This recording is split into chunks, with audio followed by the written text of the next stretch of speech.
to the Exploress, time traveling through history, one era at a time. I'm Kate Armstrong. Last week, we left off talking about where Egyptian women got so much legal power from, and discussing how the goddess Isis put her husband back together for one last roll in the hay. But when we're not divorcing our husbands, what are we doing with our days, work-wise? What are we eating when we're in need of sustenance? How do we know what kind of fork to use at that fancy feast? Hint, there are none. Let's resume our lives in the New Kingdom during the 18th Dynasty, shall we? Grab your wig, your favorite amulet, and some cedar perfume. Let's go traveling. But first, a shout out to my patrons.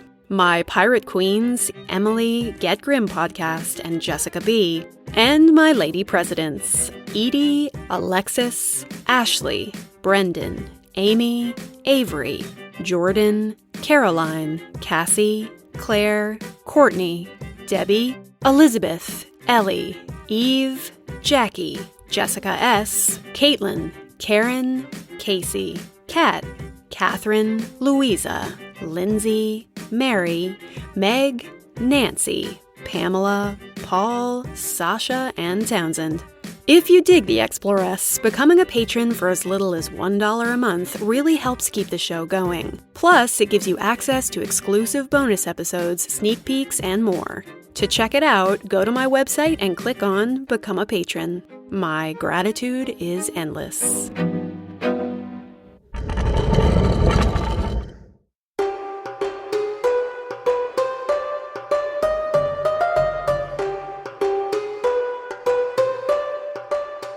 As farm gals, we'll likely be very busy preparing meals, brewing beer, looking after the kids, and cleaning.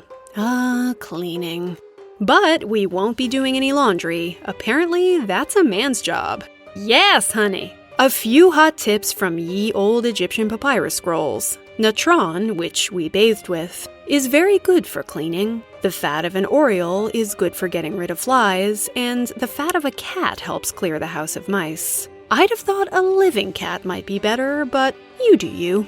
We'll be working out in the fields during harvest time, so keep your eye out for those 18-foot crocodiles. Some women step in to manage their husband's affairs when he's away, making sure the farm keeps running and working that account book. Regardless, it ain't an easy life. No one's gonna fan you with palm fronds and hand you lemonade when you get tired. For the huge Egyptian workforce, there is no 8-hour workday, and much like Dame Maggie Smith in Downton Abbey, we are not familiar with the term weekend. Some credit the Egyptians with giving us the 365-day calendar. 360 of those days are for work, with 5 left over for religious festivals.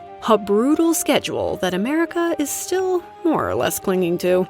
The higher class we are, the more likely we are to venture into other occupations. And unlike the ladies in 19th century America, women are well accounted for in the Egyptian public sphere. The top 5 jobs for women are priestess, midwife, professional mourner, entertainer, and weaver. The pharaoh, which actually doesn't translate as king, but as a great house, is at the very tippy top of the power pyramid. He, or sometimes she, is a direct descendant of the gods, the living link between the gods and us. He protects the people, makes sure the Nile floods, brings the sun up in the morning and the moon up at night. He is our chief priest always, but there are a lot of gods to honor, many temples to maintain, and rituals to stage, and he has a country to see to. That's where the priestly class comes in. We regular Josephines are very involved with our gods, but we're not going to temples to pray to them. Such places are reserved for priests. These positions are often privileged, lucrative, and powerful, and often come with their own estates. But we find women here too, serving as priestesses. And unlike in other empires, you need not be a virgin to apply. Temples are considered the gods' actual houses, and their statues are treated like the living deity. He or she is invited into their statue every morning. When they wake up, they're given breakfast, fed regular meals, and prayers throughout the day. All of their needs are taken care of, even the sexual ones. Take the god Amun. Every day, his high priestess has the task of exciting her lord with dance and song and who knows what else, to be honest. These statues, by the way, are often carved with huge erections. How does one satisfy a giant statue? Your guess is as good as mine. But the gods don't always stay in their temples, hidden away from prying eyes. On festival days, they are put onto barks or long barges and taken across the Nile to special locations for celebration and worship. I dread having to lift my chest of drawers when I move houses. Imagine trying to move a huge marble Isis. Girl, you're a goddess, get up and walk! Priestesses are close to the gods, which gives them proximity to the pharaoh. They can also read and write. Egyptians have a beautiful written language in the form of hieroglyphs. We basically invented paper, made by smashing layers of papyrus flat and stitching them together into long scrolls. Papyrus is where we get the word paper from, so, kind of a major invention. Writing is considered a sacred art. If you write something down, it's more likely to come true. Young men are pushed to learn to write, as that will give them a chance to become official scribes. But most people can't. Some estimates have it at 2% of the population. And it doesn't seem as if many of those are women. We know that the wives of artisans and men of learning write letters back and forth with their husbands, but other than some royal women, not many become official scribes. At least if tomb walls have anything to say about it. But there are exceptions, probably more than we know. After all, there is a goddess of scribes. Her name is Seshet. She's usually to be found wearing leopard skin and a 7-pointed star headdress, winning her Best Dressed Goddess of Egypt. She's in charge of record keeping and is the chief librarian at the Per Ankh, or House of Life, a kind of library/university/publishing center where doctors and scribes go when they need to do some learning. And while they may not do it in huge numbers, we know that women roam its halls as well. Most doctors come from the priestly class and are men, but not all.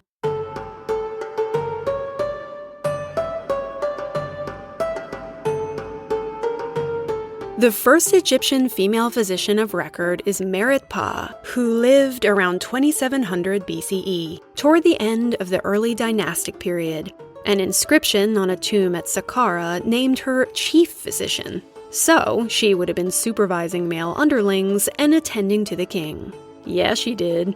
Another early doctor named Peseshet lived around 2500 BCE, when the Great Pyramids were being built. Her title was Lady Overseer of Female Physicians, and she may have taught future doctors at the temple school at Sais. I can just see her now chastising her students. Oh, no, you don't put that in there. This is super progressive for the ancient world. When a 4th century Greek woman named Agnodice wants to study medicine, she has to smuggle herself into Egypt's Alexandria to do it, then goes back home to tend to lady patients illegally. What a stone-cold badass. When it comes to delivering babies, it's mostly women who serve as midwives and wet nurses. In the New Kingdom, where we're currently residing, royal wet nurses have a lot of power. Not surprising, given that they're the ones nurturing tiny pharaohs. Some of them have so much power that diplomatic men want to marry them just to get ahead in politics. In several centuries, in Cleopatra's sparkling city of Alexandria, we'll see female lecturers take up residence among their male counterparts. We even see them take up high public offices like treasurer, judge, and vizier, a kind of prime minister, which is one of the highest positions you can get after the pharaoh. And then, of course, there are our queens and female pharaohs. The dynasty we're currently in the middle of will give us 2 of them. But we'll hang with those lady bosses a little bit later. A little further down the working ladies' totem pole, we have weavers. Weaving textiles is a female-dominated profession, and often fully women-run. In our current time period, several ladies are overseeing a team of weavers at the Temple of Amun at Karnak. The royal harem has a stake in the industry too, training and supervising textile workers, and sometimes even joining in to do some weaving of their own. Another super fun and potentially lucrative job for women is being a professional mourner. The Egyptians make an epic deal out of funerals, the idea being that the more people you have wailing and moaning over you, the more important you're going to seem. Apparently, overt and public grieving is primarily a woman's business. So families of means pay women to make a show of grieving for the 70 days it takes to mummify a body. This will involve tearing your clothes, ripping at your cheeks, much wailing, and throwing dust over your head. The more drama, the better. Women also serve as professional dancers and musicians. Some are employed at temples, doing special sexy dances for the gods. Others are good enough at both singing and dancing to earn the title Ornament of the King. Only women dance at fancy banquets, which they do wearing the ancient Egyptian version of a thong, bending themselves into all sorts of twisty positions. This sounds a bit concubine-y, to be sure. But these women often have influence and take an active part in royal functions, state events, and religious ceremonies. Musicians are an important part of religious rituals and celebrations, playing everything from the lyre to the sistrum, a kind of ancient rattle, to welcome a god into his temple or a king into his hall. Women are also doing manual labor outside of farming. One tomb painting shows a woman steering a cargo ship. When the man who brings her meals gets in her way, she shouts, rather gloriously, "Don't obstruct my face while I am putting to shore." "Boy, bye!" For our work, we'll be paid not in coins. We'll have no monetary system until the Romans come calling, but rather in barter. Value is calculated in deben, or about 90 grams of copper, and everything is given and taken in trade. Oil, wheat, and barley are all popular things to trade for. A few bushels of wheat for that pair of golden earrings? Don't mind if I do.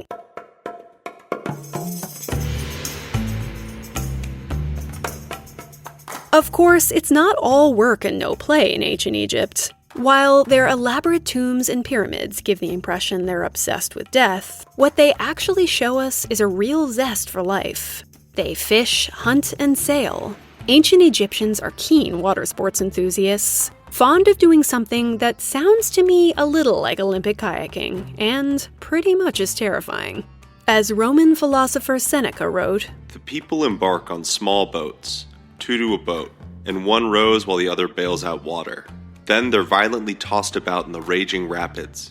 At length, they reach the narrowest channels, and swept along by the whole force of the river, they control the rushing boat by hand, and plunge head downward, to the great terror of the onlookers." We also play music for fun, using harps, reed pipes, drums, you name it.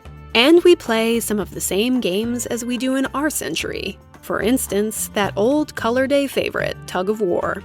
One tomb painting displays a bunch of guys mid-tug, with the words, "Your arm is stronger than his. Don't give in to him," beside it. There's also wrestling, juggling, and bowling, which Egypt invented, though it's hard to say how many women are getting into it. Board games are particularly popular with everyone. Take the game called Senet, which features in many illustrations of royal women. We don't quite know how it's played, so I can't advise you. But it looks a lot like Go, so just start moving pieces around until someone yells at you. If we are an upper-class lady, we might pass the time with a stroll in carefully tended gardens. We might even go on a river cruise up the Nile. Our gal Cleopatra will later do this with the studly statesman Julius Caesar, creating quite the scandal. Though, as a rule, Egyptians don't travel outside of their country's borders just for funsies. You might die in a foreign land, and really, why leave when home's got everything you need? And then, of course, there are feasts. Ah, feasts. Let's go to one. Make sure you're dripping head-to-toe gold, and lock your door behind you. We invented the door lock, you know, so we might as well use it. And let's head over to our friend's place for dinner. As farm girls, we might walk or travel by riverboat. As fancy ladies, we might get our servants to take us via carrying chair. Or, my favorite, we might drive our own chariots, introduced to Egypt by the Hyksos not long ago. Mush, greyhounds!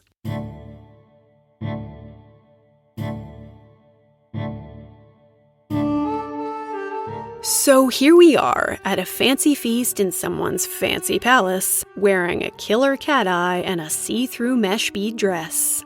owning it. Let's soak in the majesty, shall we? We're sitting on the floor around a long table, or we might be on low chairs or stools. There's likely to be a little bowl to wash your hands in. And since we want to make sure you're smelling your best, we might hold a lotus flower in one of our hands. If that gets a little awkward, you might even mix a little bit of that lotus in your wine, though it's mildly hallucinogenic, so, I wouldn't recommend it. But we'll also take things a step further in the perfume department by putting a cone of incense-infused fat on our heads. There it will warm and drip, releasing its scent throughout the evening. How we keep said fat out of our cat eye makeup, I'm not sure.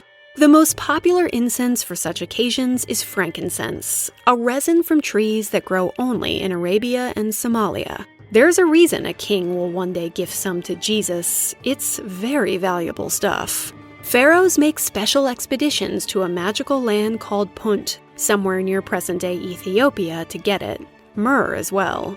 Dancers will probably come in, mostly naked, and twist themselves into some attractive knots. Musicians are also likely to play, setting the mood for debauchery. In Cleopatra's day, during the Ptolemaic era, things will get extra fancy. Floors covered in flowers, looking like an indoor meadow, because Queen! Rose flower crowns are made for every guest, sprinkled with cinnamon and balsam and cardamom.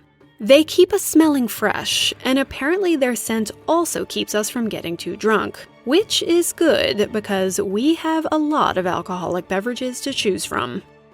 The staples of our diet, no matter our class, are beer and bread, so you'd best not have a gluten allergy. They spring from the same process. Once dough has been mixed and shaped into loaves, it's left to rise. If we want bread, we'll pop the pans into the oven, and when we want beer, we'll crumble them into water, make a mash, and let it sit for a bit until it's fermented. Then we'll strain the stuff into jars, and hello, beer! This is all wild yeast we're using, so the final product is likely to be funky. If, like me, you're a hoppy IPA fan, you're destined for disappointment. Hops won't make their way into beer for a very long time. The Greeks and Romans looked down on this tasty beverage, but we're generally huge fans. Some claim the Egyptians invented beer, but it's more accurate to say that they invented the first beer we time travelers might recognize. And it's irrevocably tied to the ladies, because brewing is considered a domestic activity, and that means brewing is a woman's domain. In fact, the Egyptian god of beer is a woman named Tenenet. For most of history, brewing was very much a woman's game. How about you tell that to your bearded flannel-wearing friend next dinner party? It's a staple of the working class. The guys who built the pyramids were paid for their labor in beer. Doctors dole it out as medicine for its ability to confuse evil spirits and because of how it gladdens the heart. As farm gals, we'll drink it every day because something's got to make our lives more bearable. Just kidding. It's because the brewing process purifies our water, making it safe for us to drink. Though we ancient ladies probably don't understand it as such. Plus, it's nutritious. We use lots of whole grains in the brewing process, and unlike most of today's beer, it's thick, cloudy, and unfiltered. So we'll often drink it through long straws, sharing vessels with friends like you might with one of those giant fishbowl cocktails you'll find on the glittery streets of New Orleans. Sole consumption? Not advised. Beer is drunk everywhere. Farmhouses and palaces, during rituals and at great feasts. King Tut's famous tomb contained several jars of the stuff to see him through the afterlife. We might add some date juice to sweeten it, or some red dye if it's a holiday. It's usually around 3 or 4% alcohol, which is fairly sessionable. For festivals and rituals, it's more like 7%, so take care. There's a reason that Sekhmet, our lion-headed man-eater goddess, is called the Lady of Drunkenness. As the scribe Ani wrote, Boast not that you can drink a jug of beer. You speak, and an unintelligible utterance issues from your mouth. You are found lying on the ground, and you are like a child. True that, Ani. Happens to the best of us. Well-to-do Egyptians think it's a peasant drink, so they tend to reach for their sweet wines, which they make with the tried-and-true barefoot stomping method. And we love it.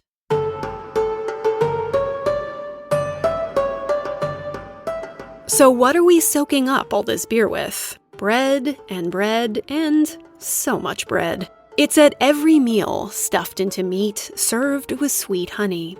In terms of protein, as wealthier ladies, we're most likely to consume red meat fairly often, plus pork and lamb, which we've domesticated, along with things like oryx and gazelle. Gamey. There are geese and ducks too, and if we're feeling fancy, maybe even some roasted peacock.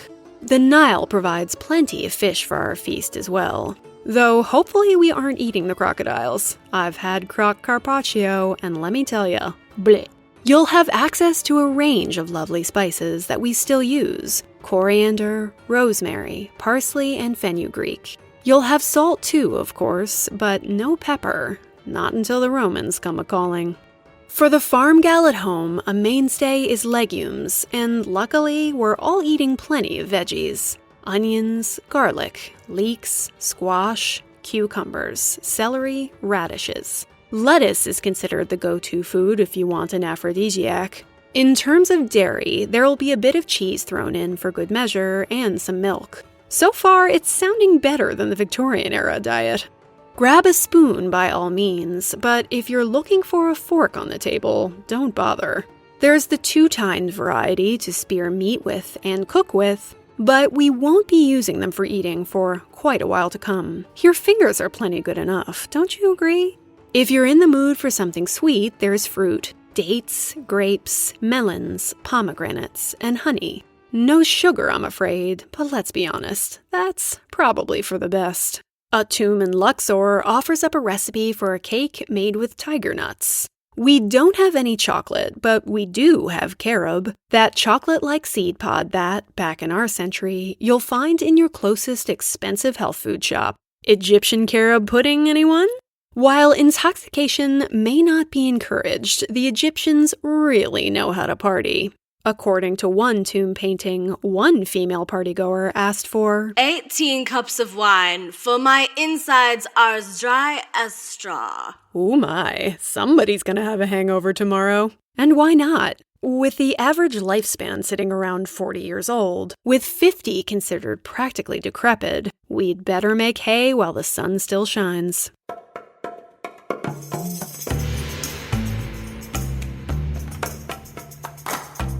Feeling a bit raw the morning after? Maybe it's time to take one of your 3 times monthly purgatives, using castor oil to clean out your intestines. While we're at it, let's talk about what medicine might be available to us. And let's talk about childbirth, and how we might be trying to keep pregnancy at bay. Though the Egyptians know an awful lot about our bodies and how they work, for an ancient civilization, this life isn't easy. Particularly on our teeth. Part of the problem are the stones we're using to grind grains for bread, which has us eating more sand and grit than is good for us. It wears down our tooth enamel, exposing the pulp of the tooth and making it vulnerable to infection. Eau de mouth decay is a major problem, so we've invented the world's first breath mints, made from frankincense, myrrh, and cinnamon boiled with honey and shaped into pellets, though it doesn't solve the basic problem.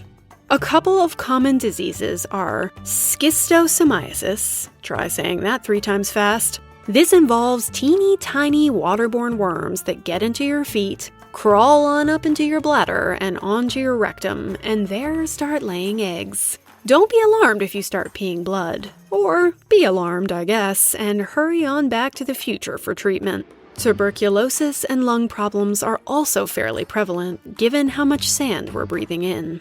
You'd think we would have learned a lot from the practice of embalming, but apparently the guys getting us ready for the afterlife aren't doctors, and don't treat their work as a means of studying the body. Doctors have learned what they know from studying animals, which means that they still know very little about how our internal organs work. Generally, we'll be treated at home, but since many doctors are priests as well, we may have to venture to a temple. These doctors will do you a real historical solid by attending to you with clean hands, and they're likely to be a specialist in something. There are even proctologists, whose name literally translates to shepherd of the anus. Though, to be fair, they're dealing with more than your posterior. pretty much anything happening below your belly button. We have two means of approaching medical concerns, clinical and magical. If you've got a crocodile bite, say, you're probably dead. But if you're not, we'll just sew the wound closed and then put raw meat over it, clinical. But if we have a fever and don't know the cause, we might assume the problem is demons and treat it with a magical spell. Crushed forehead? Let's make a poultice of grease and ostrich egg and say a quick spell. We'll see how that goes.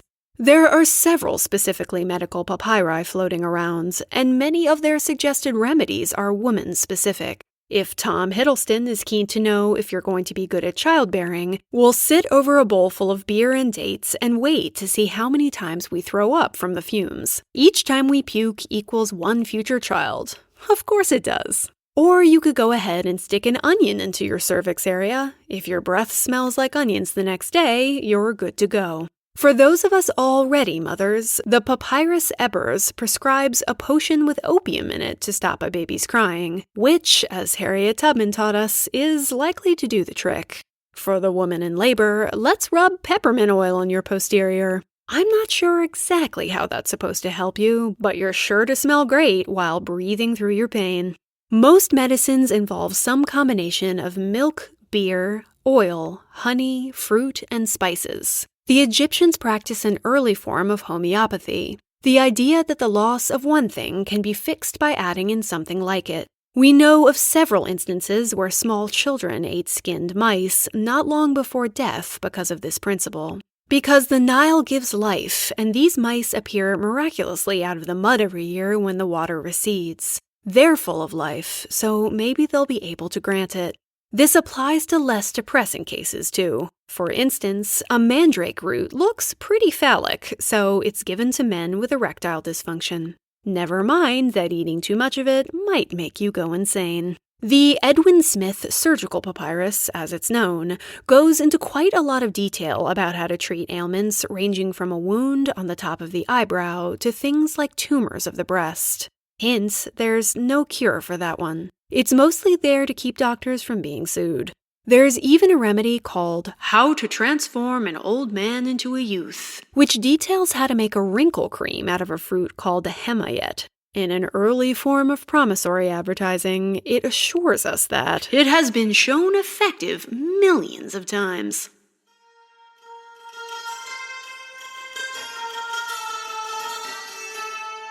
If you listened to last season's bonus episode on female hysteria, which I recommend highly, you'll remember that the Egyptians knew all about it.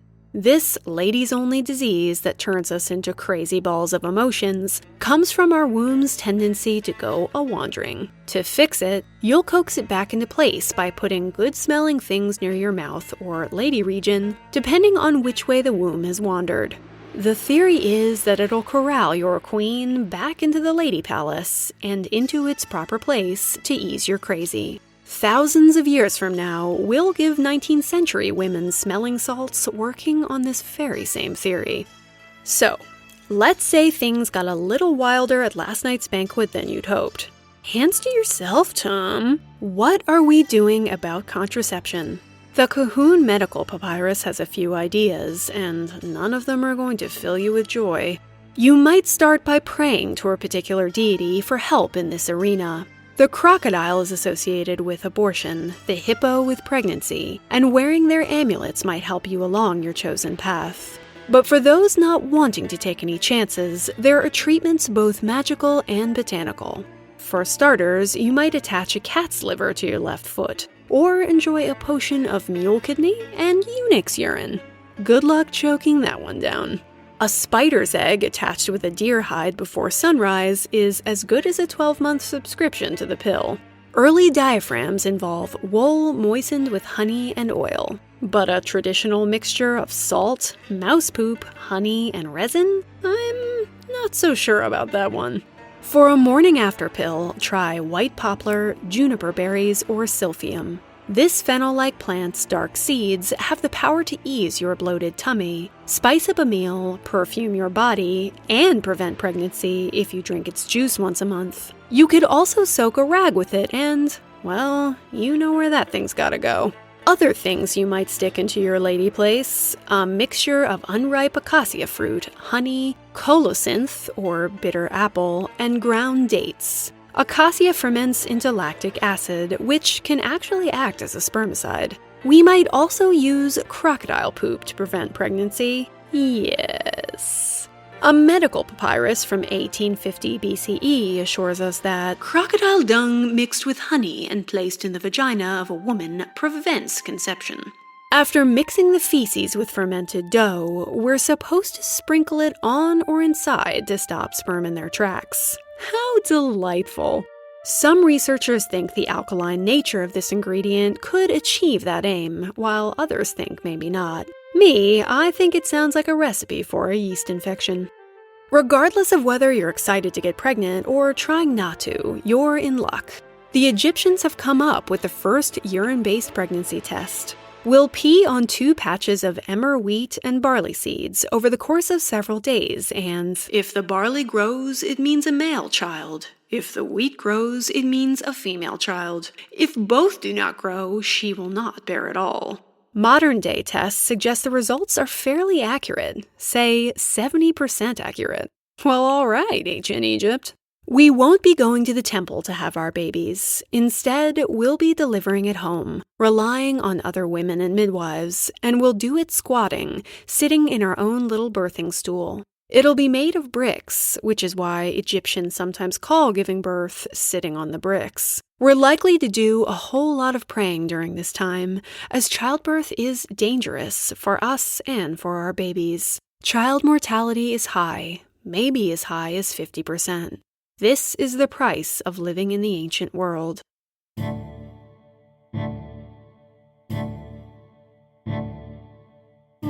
Of course, we can't spend time in ancient Egypt without talking about death. Or rather, our quest to keep the party going after we pass out of the mortal realm, which requires quite a bit of ritual doing. When we die, our family will ferry our body over the Nile. We might even hire female mourners to travel with us, weeping and wailing to show how much will be missed.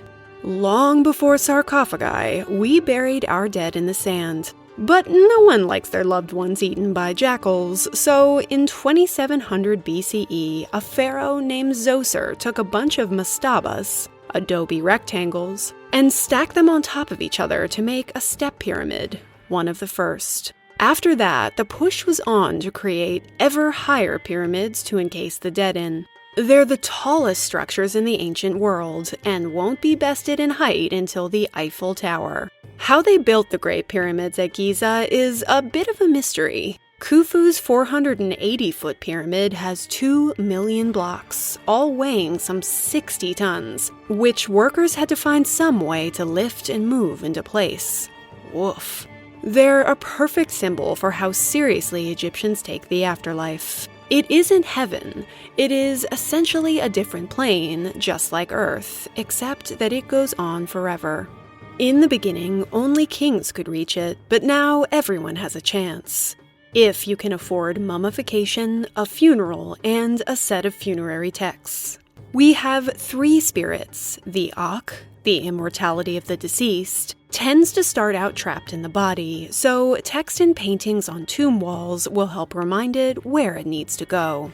Your other 2 spirits, the Ba, or personality, and Ka, or life force, will make camp closer to the corpse, so they'll need supplies to keep them going. That's why tombs are filled with the kinds of things you'd need for a long-term glamping trip. Food, drink, clothes, jewels, furniture, wives, servants, even your favorite dogs. But they're also filled with spells and stories, tales of your greatness and what you hope your afterlife will be. To make it on this perilous journey, we need to preserve our vessel. It's pretty ingenious, this way we've figured out of removing the organs from the body, packed in some natron to dry out, much like you'd use salt to shrivel a slug.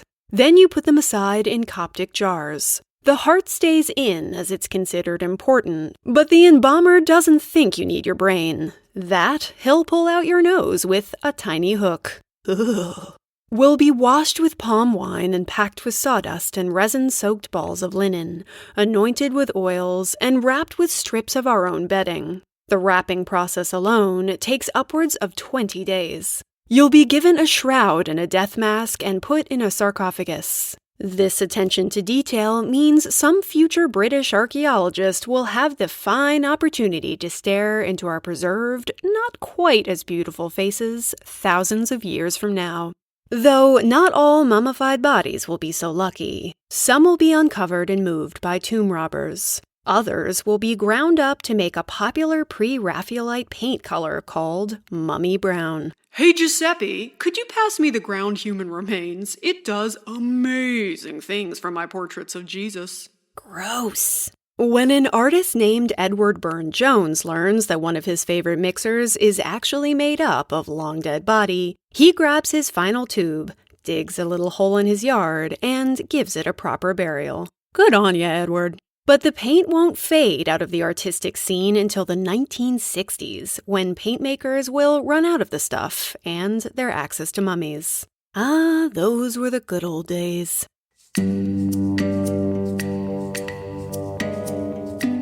From there, the soul goes on an epic adventure. You're gonna have to work for that sweet place beside the gods. Once you reach the Hall of Judgment, you'll stand before the 42 divine judges and explain away any mistakes you made in life.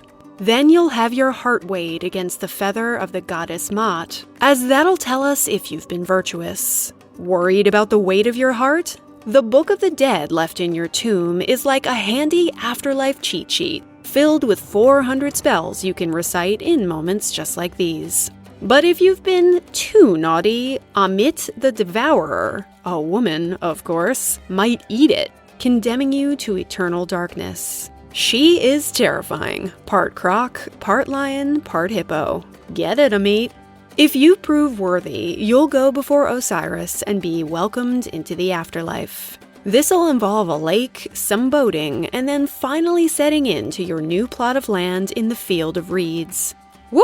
That was more epic than Lord of the Rings, but with fewer hobbits.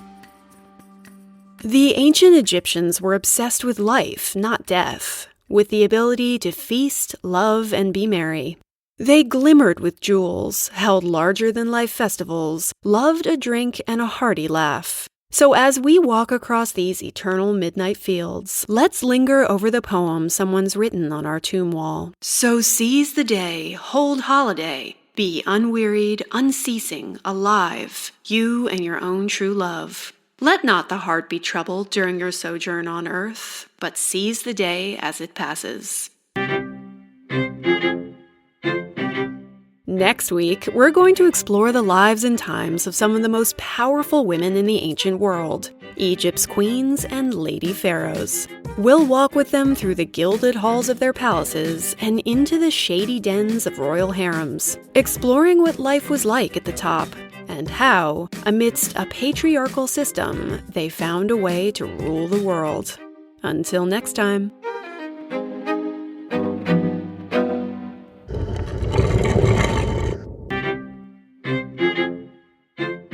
Thanks for listening. If you're a fan, consider becoming a patron. You'll help keep the show going and get access to exclusive bonus content, sneak peeks, and more. Just go to my website and click on Become a Patron. While you're there, check out the transcript for this episode, which includes the lady-centric timeline and special map I mentioned, plus a list of my research sources, music credits, and a ton of amazing images. Just go to www.theexplorespodcast.com. Speaking of images, come find me on Instagram at The Exploress Podcast, or come play with me on Facebook or Twitter at The Exploress Pod.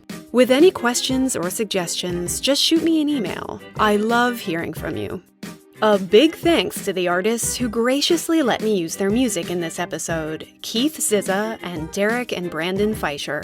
For links to their work, check out the show notes. Much love, as always, to Mr. Exploress, aka Paul Gablonsky, for my theme music and logo and the amazing map and timeline of ancient Egypt made especially for Season 2.